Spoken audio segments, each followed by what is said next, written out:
Today our topic is boundary conditions. We already studied about Maxwell equations. Today we study about boundary conditions at the surface of discontinuity.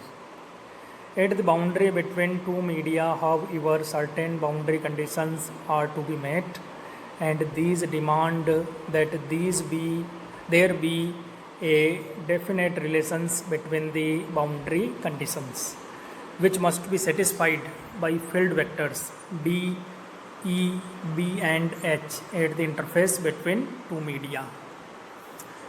Now first boundary condition for electric displacement vector. We know that the first equation of the Maxwell is divergence D is equals to rho. This is first equation. At any interface between two media, let us construct a pillbox like surface S composed of S1, S2, S3 and S4 as shown in figure below. This is the diagram, and pillbox like surface S is composed at the interface between two media, and this is composed of four surfaces S1, S2, S3 and S4. Now if we integrate the equation first over pillbox shaped volume V, then we get volume integral divergence D dV is equals to volume integral rho dV. And if we convert the volume integral into surface integral by using the Gauss divergence theorem on LHS, then we can write volume integral divergence D dV is equals to surface integral over closed surface D dot ds, and on putting the value we get surface integral D dot ds is equals to volume integral rho dV. Now LHS of the above equation can be written. Now LHS of the above equation can be written as surface integral d1 dot n1 cap ds plus surface integral d2 dot n2 cap ds plus surface integral d1 dash dot n1 dash cap ds plus surface integral d2 dash dot n2 dash cap ds is equals to volume integral rho dV.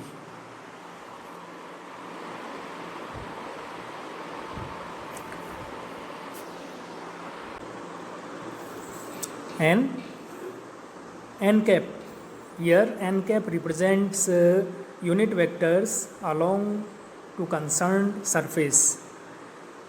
In above equation, the third and fourth terms given the contribution to the surface integral from the walls of the pillbox.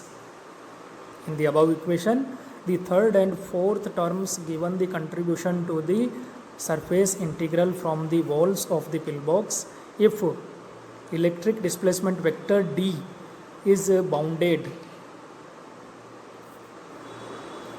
and letting the height of the pillbox small h approaches 0, then the third and fourth terms vanish and S1 approaches S geometrically and the entire surface takes the form of A, capital A, as shown in above figure. If electric displacement vector D is bounded, letting the height of the pillbox small h approaches 0, then the third and fourth terms vanish and S1 approaches S geometrically and the entire surface takes the form of capital A, as shown in figure above. So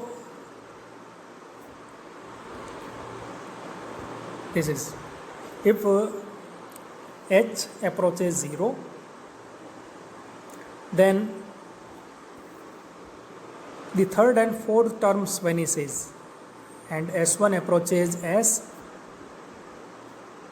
geometrically and the entire surface takes the form of capital A.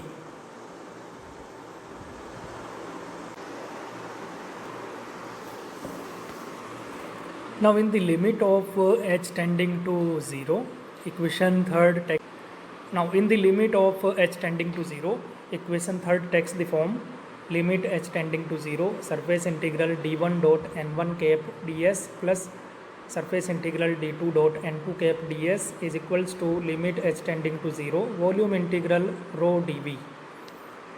If sigma is representing the surface charge density at the interface, then we can write d1 dot n1 cap d s1, d1 dot n1 cap s1 plus d2 dot n2 cap s2 is equals to sigma into a. Here s1 is equal to s2 is equals to a. Since n1 cap is equals to n cap, n2 cap is equals to minus n cap, so we get d1 dot n cap minus d2 dot n cap into capital A is equals to sigma a, and